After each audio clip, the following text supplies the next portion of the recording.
Hello बच्चों, Newton's laws of motion से हम आज कुछ क्वेश्चन करेंगे। तो हमारा फर्स्ट एग्जाम्पल क्वेश्चन है, a car of mass 100 kg is moving with a velocity of 10 meter per second and is acted upon by a forward force of 10 Newton due to engine and retarding force of 500 Newton due to friction.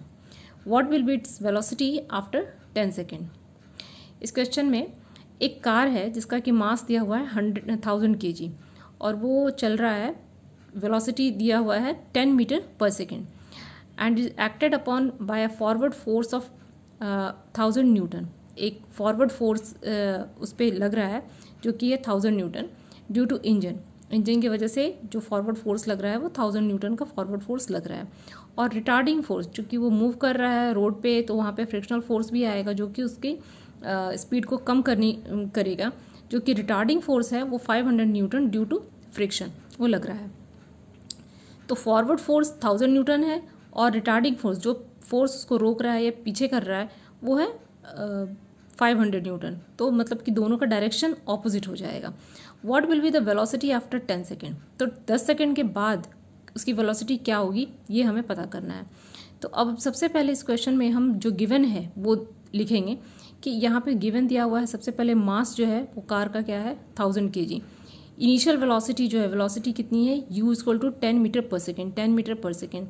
और जो time है, time 10 second, 10 second के बाद उसकी speed क्या होगी ये हमें पता करना है। और यहाँ पे u जो फाइनल वेलोसिटी है वो हमें नहीं पता है, पता करना है आफ्टर 10 सेकेंड। तो और जो फोर्स है, नेट फोर्स उस पर कितना लग रहा है, तो नेट फोर्स फॉरवर्ड फोर्स लग रहा है तो forward force minus retarding force तो हो जाएगा 1000 माइनस 500 दैट इज़ 500 न्यूटन। अब यहाँ पे जो हमें पता करना है वो है एक्सीलरेशन। एक्सीलरेशन हमें नहीं पता है यहाँ पे। तो हम जानते हैं कि एक्सीलरेशन को लिख सकते हैं force equal to mass into acceleration होता है। तो एक्सीलरेशन को लिख सकते हैं फोर्स डिवाइडेड बाई मास। तो यहाँ पे फोर्स के लिए 500 न्यूटन ये नेट फोर्स लग रहा है और मास जो है वो 1000 kg है, 1000। तो 1/2 मीटर पर सेकेंड स्क्वायर ये एक्सेलरेशन लग रहा है। अब इस एक्सेलरेशन की मदद से हमारे पास में अब टाइम है, एक्सेलरेशन है, u है। तो हमें फाइनल वेलोसिटी जो है आफ्टर 10 सेकेंड हम पता कर सकते हैं। तो final velocity v equals to लिखेंगे u प्लस at। तो v जो फाइनल वेलोसिटी आफ्टर 10 सेकेंड हो जाएगा, 10 है initial velocity plus 1/2 acceleration multiplied by time 10 second. तो इसको कैलकुलेट करने के बाद आ जाता है 15 मीटर पर सेकेंड। तो 10 सेकेंड के बाद जो उसका स्पीड होगा वो 15 मीटर पर सेकेंड हो जाएगा। हमारा दूसरा क्वेश्चन है example 2, a bullet of mass 0.04 kg moving with a speed of 90 meter per second enters a heavy wooden block and is stopped by a distance of 60 centimeter. What is the average resistive force exerted by the block on the bullet? तो यहाँ पे हमें इस question में what is the average resistive force, हमें force find करना है।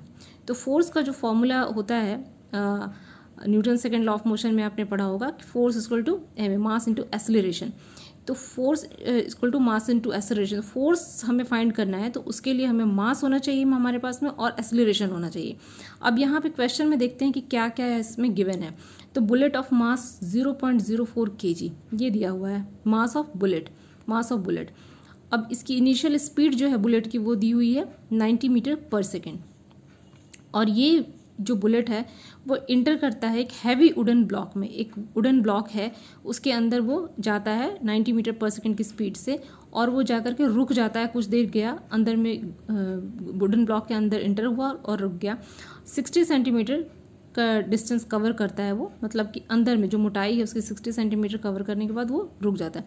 What is the average resistive force exerted by the block on the bullet.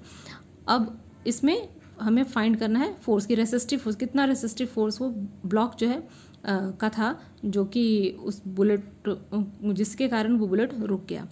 तो यहाँ पे हमारे पास अब देखते हैं कि मास है, इनिशियल वेलोसिटी है, फाइनल वेलोसिटी नहीं है, डिस्टेंस जो है 60 सेंटीमीटर मीन्स 0.6 मीटर ये दिया हुआ है। तो हमें यहाँ पे फाइंड करना है सबसे पहले मास तो है ही, हमें एक्सेलरेशन फाइंड करना है। तो एक्सेलरेशन से रिलेटेड जो फॉर्मूला है हमारे पास में ये है v² - u² = 2as। इसमें कोई टाइम नहीं है, तो टाइम फैक्टर यहाँ पे दिया हुआ भी नहीं है गिवन में, तो हम उसी से रिलेटेड फार्मूला को हम सर्च करते हैं कि कौन सा फार्मूला यूज़ करें ताकि हमें a मिल जाए। तो यहाँ पे v² final velocity minus initial velocity = 2as। ये इक्वेशन ऑफ मोशन में आपने ये फार्मूला आपने पढ़ा होगा। तो अब यहाँ पे वैल्यूज़ हम रखेंगे। फाइनल वेलोसिटी, जब बुलेट रुक जाता है तो उसकी वेलोसिटी क्या हो जाएगी, 0। Initial velocity 90 meter per second, वो 2 × a हमें पता नहीं है, s जो है वो 0.60 ये दिया हुआ है। अब a के लिए हम सॉल्व कर देंगे तो a हो जाएगा -6750 मीटर पर सेकेंड स्क्वायर।